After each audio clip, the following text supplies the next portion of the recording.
Welcome back, and thank you so much for joining us on Daybreak Extra. Now, like I said earlier, we talked about skill acquisition if it's the solution to unemployment, and now we are going to dabble into the discussion further, and then we are asking if it's still a remedy to unemployment.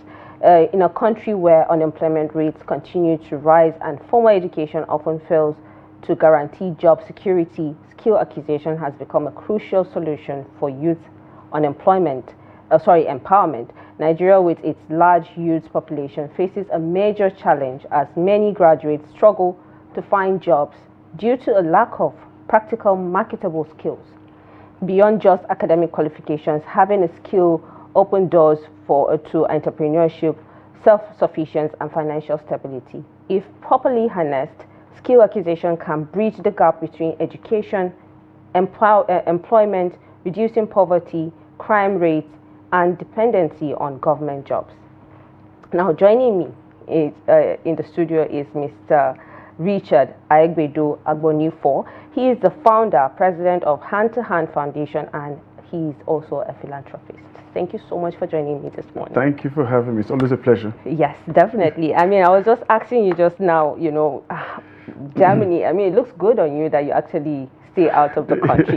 Yeah. And there's some of the economic hardship, not like you don't see, but you also try to play a role in this. But tell me, what are some of the challenges that Nigerian youths are facing in terms of jobs and even the skill acquisition that we're talking about? First and foremost, I'm really happy because this is one of the points I was trying to make. This skill acquisition, this vocational studies, what people do. Not everybody has to go to university. So this vocational studies, one of the best ways to get the youth involved in getting new jobs, quickly going into a work life. The thing is that we don't have lots of opportunities in Nigeria. But what is good is if these children, these youths, do these jobs, these entrepreneurship jobs, then when the opportunity comes, they will not miss out on it. But if they don't do it, and the opportunity comes, they cannot do those jobs. But the thing is that these youths cannot do these things alone. In a functioning society, the government has to set the opportunities for the children, for the youth to be able to go to school and do these things. But if they don't do that, it's a very, very big mistake. Like you made a very, very good point before, that we have a rich number of youths in this country. Nigeria has more than 60% under the age of 25. Most countries don't have this. And countries who have this will make sure they use this workforce for themselves. And we are harnessing different types of resources in Nigeria, oil and other things. But our best resources are our youths. If we can know how to harness those skills from our youths, Nigeria will be a very, very good place. But do you believe education alone is enough to secure a good job in Nigeria today? It should be. It should be. Because I've seen youths that graduated actually tearing their certificates because there's no job. The thing is that, I'm sorry they had to do that, but the thing is that they did the best they could with their own energy. The rest has to be done by the government. The government has to, because I don't want to start setting blame, but the truth is that the government has to set a standard for Nigerians. Like I keep on saying, even if for our rich people out there, they think it was okay, we don't have to take care of those things. No. If the lower Nigerians, the lower level Nigerians have a high standard, the standard for the rich will be also good, because the rich, we are going to need secretaries, they're going to need people who are working for them, plumbers, different kind of people. And if those people have do a good job in a high standard, for them it's also something good. It will also improve security for Nigerians. When things are secure, when people have jobs, people have things to look up to, security will be better. There are lots of advantages for the rich politicians, for the rich entrepreneurs, for other people who think they don't have to intervene in the education of Nigerians. There are a lot of advantages for them for the future. But what are some of the challenges that prevents young people from acquiring certain skills? Like you said, the hope of not finding jobs after school. They think of, okay, after I finish school, where would I work? In 1970 and 1980s, That is not long ago here. Nigeria universities, every child, every person that finished university has a job guarantee. You can do your research. 1970, 1980, you finish university, you have a job guarantee. That was a time when Nigeria was still booming. Education was something that was very, very important. You go to school, you are guaranteed a job. And if there's any free job openings in the government sector, they don't just write it out for anybody. The first place they go to are the universities. They go to universities and try to get the first workforce, and that is the way to boost the interest of Nigerians. When I know that after I finish school, there will be a job waiting, not just waiting for, I can apply for a job, and they will take the person who is more qualified for it. Not your brother, not your cousin, not your uncle, but somebody who is qualified for a job position. Then you will have more interest in going to school, and you have more pride when you have studied something. But do you think, the education system, the Nigerian education system, actually prepares the youth for the labor market? It doesn't. It doesn't, because I didn't finish. I was about to go to Nasarawa, but I dropped out before I traveled. My brother went to university, but he dropped out before he traveled, because the thing is that there is a I don't know, what was the question again? If the school prepares the youth for the labor market, because it's not about theory, it's about practical. Even in schools, they can actually be taught, some. Universities all over the world don't really do that, but the best kind of studies that prepare children for the rest of the world is the vocational studies. Because you are studying, for example, you are studying to be a plumber, but you're already working in the company where they're doing plumbing. So you are plumbing, you are working, but you are going back to school. So it's like school, you are writing, you are learning the business part of it, the management part of being a plumber. And you are also going there and learning how to be a plumber. You are learning how to talk, you are learning the technical issues of being a plumber, and you're also working. So the vocational part is the best way. Like you said before, I was watching the program, you said before, most countries, even in Germany, most people do vocational studies.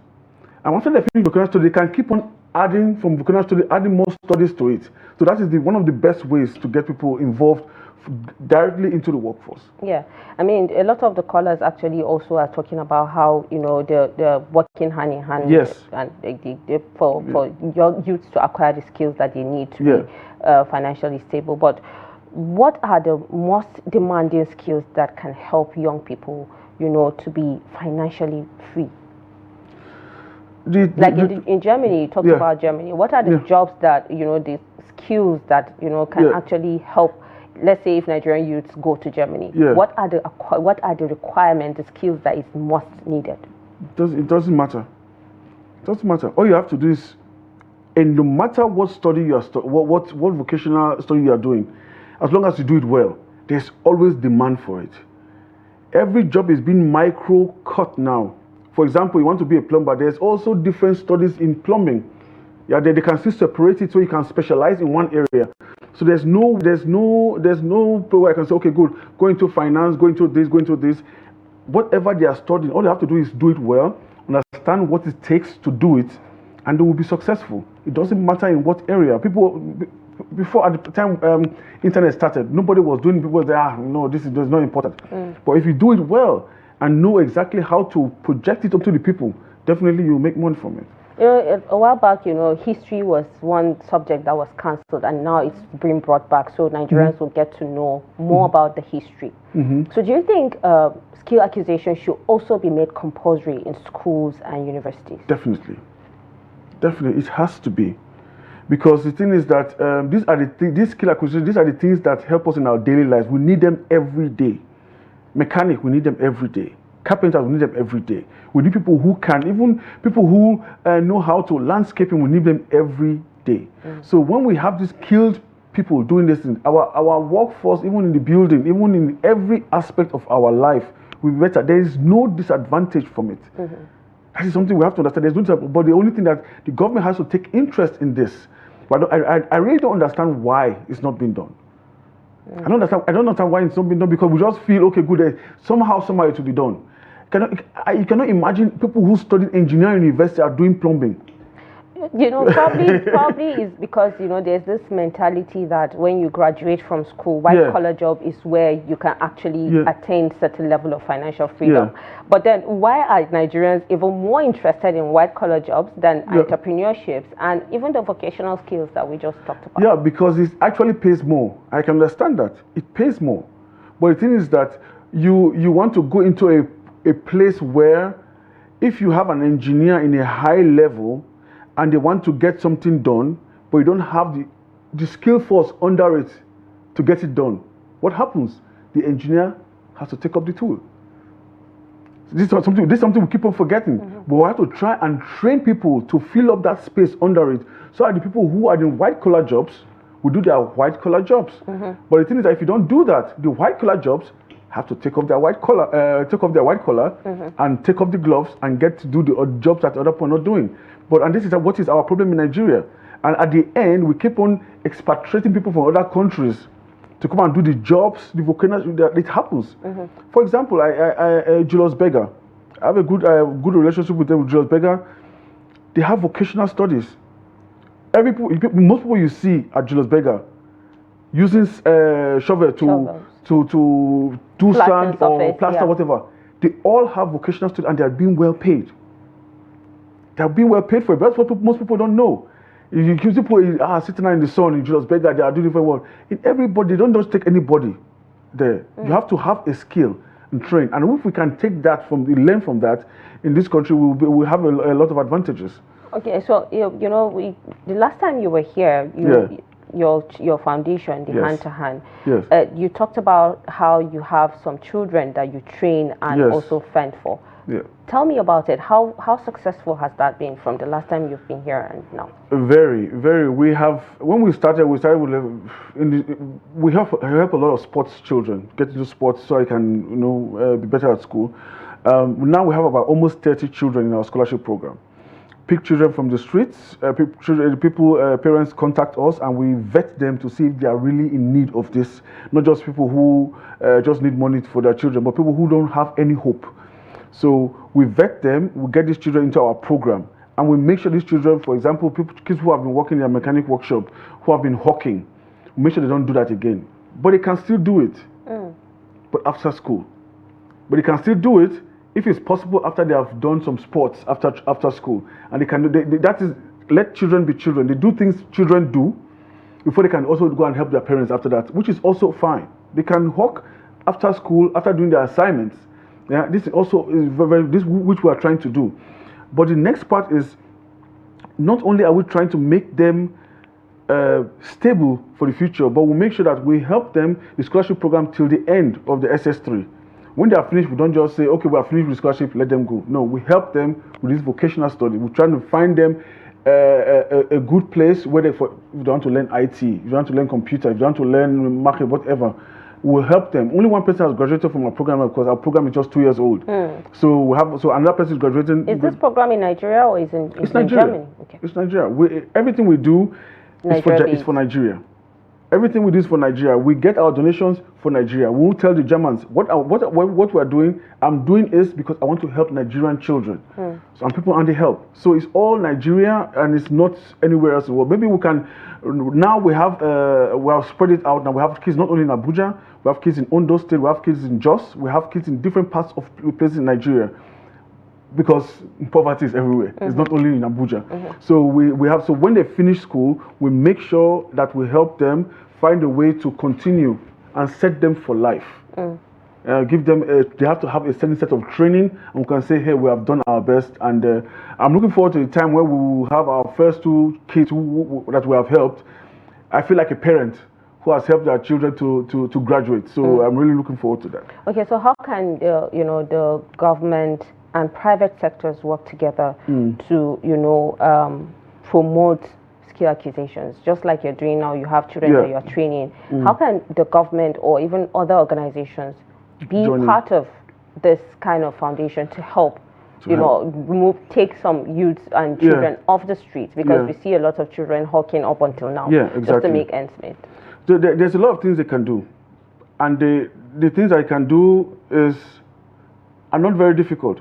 But before we get to that level, first of all, The government itself, they have to love their people.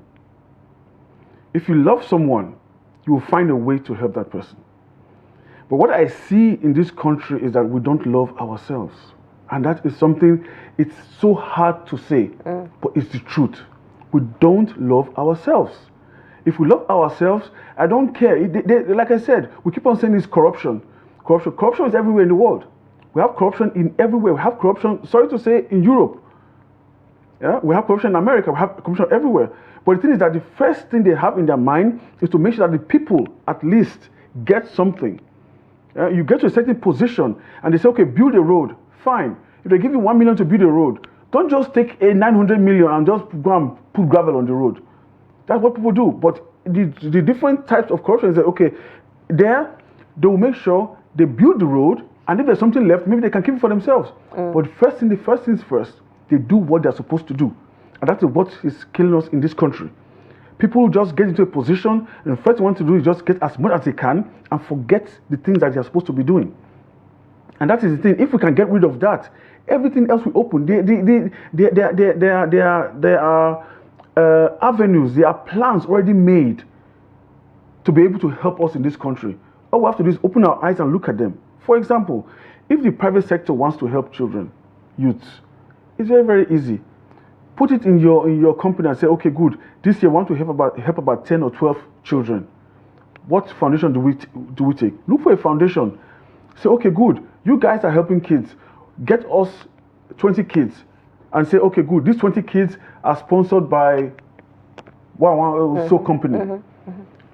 You are using that avenue to promote your company. Fine, that's not even bad. Promote your company, but you are helping 20 children. So that is one way the private sector can help. Look for a foundation. Our foundation can also help in that case. We'll put 20 children. We'll get a profile on these children. With every step of the way of this child's education will be documented and given to you to see how far you have gone. And even in that case, when these children are finished, most of these companies can say, okay, good, we'll take about 5 or 6 of these children that we have helped and into the company. If maybe 50 companies nationwide can do this, can imagine the impact. Just only 50. We have about thousands of companies in this country. We have 50 companies who can just do this and just pick up 100 kids each. The publicity alone on this will make other people want to do the same thing. And when we keep on doing this, maybe the government will now open and say, okay, fine, this thing is working. How can we also impact? Then we say, okay, fine, let us try and make sure that the vocational studies in this country is well set. And they will now also do the same thing. Because that is what they are there for. To help the people, because the basics in the country is educating the children. If the children are not educated, Nigeria will be heading for a brick wall. I keep on saying this. We are heading for a brick wall. Everything is fine, everything is good. But when it hits the fan, when everything hits, not only the poor will suffer. What you have to understand, the rich will suffer. The rich person will suffer. Yeah. You talked about, you dropped out, and we have a lot of young people that are dropping out of school because, like I said earlier, some are tearing their certificate, some are even burning it. But at what point, should the youth understand that they need this basic education to also enhance their skill acquisitions and the vocational skills that we're talking about also? I think the youths, they know, but you cannot get education in an empty stomach. That's the problem. Everybody wants to be educated. Everybody wants to be. Even the people we see on the streets selling sugar cane, they all want to be educated. But to be able to be educated, you have to fill your stomach first, and that is the problem. People are hungry, and if they cannot be, most people. The reason I dropped out, one of the reasons I dropped out was not because I didn't want to go to school, because my mother could not afford it. My mother was a single parent. She trained my brother. We sat down together. We said, let our sisters be educated. Let them be educated, because when they have the education, then it is good. We can find our way. The men, we found our way. And my brother has a trucking company now in England. I have my own. I have my own study. I went back to school after my professional handball career. I went back to school, studied, and I have a good job. One of the biggest companies in the world. So the thing is that I will find a way, but our sisters were educated, and the education they have also helped them now in life. So that is the thing. That is what most people are doing. That's what most men are doing. Most young people are doing in this country because they know my parents cannot do it. The parents are ready to do that. The parents are ready to get 5 or 6 jobs to do that. But they have to go to school at the end. You can imagine the parents go do 5 or 6 jobs, send their child to university, they finish university, there's no job. Do you know how frustrating that can be for any human being? So that's one thing. You have to fill the stomach first before anything can happen. I mean, I totally agree with you on that because, you know, I've seen people that actually learned some skills here in Nigeria and then left the country and they're actually making, you know, good money. They're being paid Exactly. well. But in what ways can young people monetize their skills without formal education? To monetize your skills without a formal education, we still need help from the government. It is very, very difficult to be able to do that. You have to, the only way is vitamin B. You have to know somebody. We call it vitamin B relationship. You have to have somebody who knows somebody to be able to get somewhere. Without that, there's no way. There has to be a set of standards where you say, okay, I've finished school, I want to do this. I have a place I can go and say, hey, I have this idea. I have studied this. I want to do this. The private sector will not do it. The Nigerian sector has to do it. The Nigerian government has to do it. I keep on saying it. There's nothing else we can do. The Nigerian government has to set a place where people can go and say, this is what I can do. Help me here. And they have to help. We can afford it. We have the money to do it. But we are setting our focus on something else. Nigeria used to be the #1 in agriculture in the world. We're not anymore. We're #1 in palm oil. We exported our palm oil knowledge to Malaysia. Malaysia is not #1 in oil production. We have oil in this country. We are selling it and buying it again. And people look at us and say, what are these Nigerians doing? What are these Nigerians doing? People who have the things we have will not do it the way we are doing it. So we ask ourselves, why are we doing it like that? Is it the people who are sitting down there, our presidents, our governors, or are they not really interested in seeing things change? Not just do one small thing and just, okay, leave it. You have to do something that is going to be tangible change that will remain to be able to make the children grow in future. You know, initially there were some weeks back when we had the phone conversation also, we talked about certain, you know, things that Nigerians need. And we said, not enough of the theory, we need more practical. So do you think also that should be also inculcated into the school activities? You know, what do they do to make it compulsory that, okay, lesser theory and more practical? Yeah, definitely. Definitely, this is something that they have to do because practical helps people to understand better. Because if you just sit down and write and read and listen, it helps in a way, but you have to be practical. In some schools in Germany or in Europe, they don't even sit in the classrooms, they sit outside. They sit outside, whatever they are doing, everything is practical. They work in teams to let them be able to work in teams. That's why I said also sport helps children a lot. When you do sport, you know how to work as a team. Because in a team, you have the weakest link, you have the strongest link. But everybody has to get to one goal. So you take the weakest link and try to make it as good as possible, and the strongest link try to understand what the weakest link is lacking, and you work together as a team.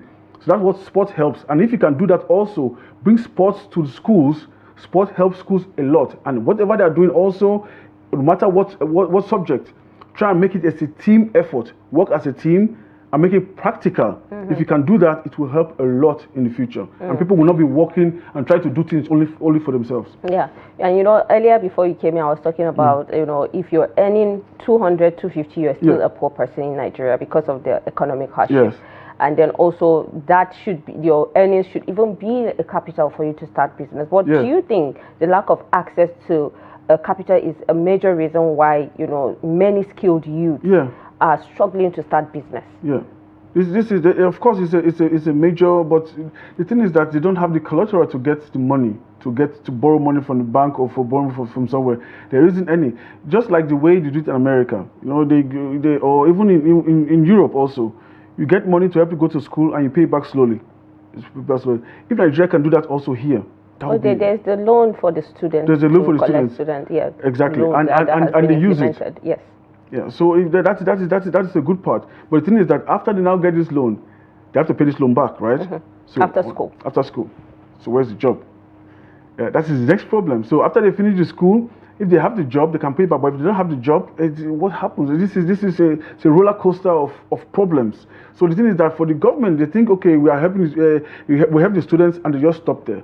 They don't have to stop. They have to keep on finding ways to get better, find ways to get better. But we just sit down in what we have and just don't try to improve on things. And that is one of the problems we have in this country. But before we go, who are the people that you think can make this work? Is it the religious leaders? Is it the traditional rulers? Or is it the individuals or citizens even? Yeah. Who do you think can actually make this work? Or even the government? Yeah, you made a very good point. This is one point I want to make about the religious leader, the cultural people, because Nigeria is one of the most religious countries in the world, and we think we should have more empathy for ourselves. Yeah, if we do that, if we have empathy for ourselves, a lot of things will change.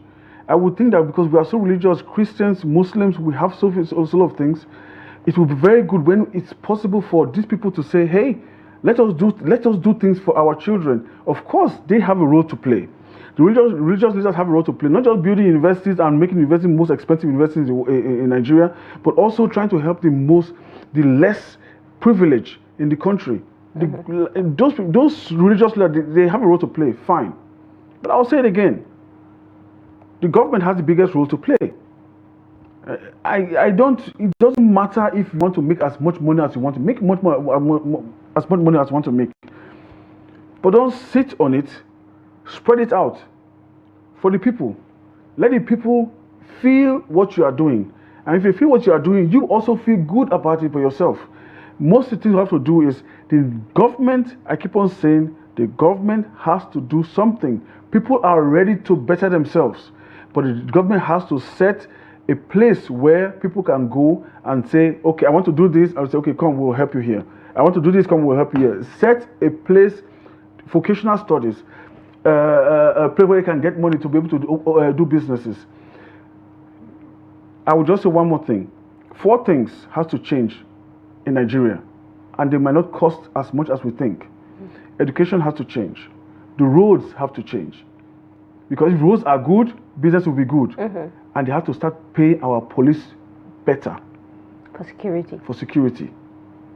Pay the police better for security and the healthcare system. Our doctors are going to England, everywhere. If you go to most countries, our doctors are there. If you go to most countries, our engineers are there. Thriving because and they studied here before they left. You have to. It's not that they went there and studied somewhere and got a good. They studied here. They got the education from here, and they did education and went somewhere else. So which means we can use our people, our doctors here, our engineers here, to better ourselves here. That's like I said before. The cycle comes back. Our students finish school. They have to have the jobs. They have the jobs waiting for them when they finish. Yeah. So, but what advice? Being the last question, what advice will you give the young Nigerians who have graduated from school and still unemployed? What would they do to make a living or to earn a living at this point? Find a way to be an entrepreneur. There's always a way for it. Even as a doctor, as a lawyer, as an engineer, or no matter what you have studied, there's a way for you to go into the private sector and do it. I think there are different banks who are making this kind of loans for people who have finished study, because that's one of the criteria you need to be able to get a good loan. Your certificate. If you don't have the certificate, you don't get a loan, because the bank has to know that this what you have studied is something you can do. You cannot say, okay, I have an engineering company, I want to do something. Okay, where is your certificate? So very important. Yes, exactly. So there is always a way, and that's what I love about Nigerians. We always find a way. Just don't give up hope. School is important. It is the back rock of anything. It's very, very important. Do that first. Don't. If you want to drop out, make sure you have something you are going to do when you drop out. Don't drop out and start looking. Yeah. I mean, you just reminded me of someone that said, I'm just in school because I see my friends being in school. But he has a business. Yeah, exactly. He already has a business. Okay. But then he goes to school, but not because he wants to, because he's already making money. Exactly. But he's just there because he sees his friends being there. But then the education is very important. At least just have the certificate. The influence of people around you. That is a very, very good one. The influence of people around you. So the more people who are around you, like the Nigeria, the more people who go to school, people will say, everybody's going to school. I mean, I'll go to school too. That's just the thing. You have to just try and get them to be interested in it. Yeah, And it's different from going to school and having the will and the zeal to want to even learn in the first place. Exactly. Well, thank you so much, Richard, for taking our time to be a part of this conversation. Thank you so much. Thank you for having me. It's always a pleasure. Well, we've been talking to Richard Aigbedo Agbonifo. He is the founder, president of Hand to Hand Foundation and also a philanthropist. Well, let's go on a quick break, and when we return, we'll just take a look at some entertainment stories and what our online in-laws are saying about certain stories this morning after this break.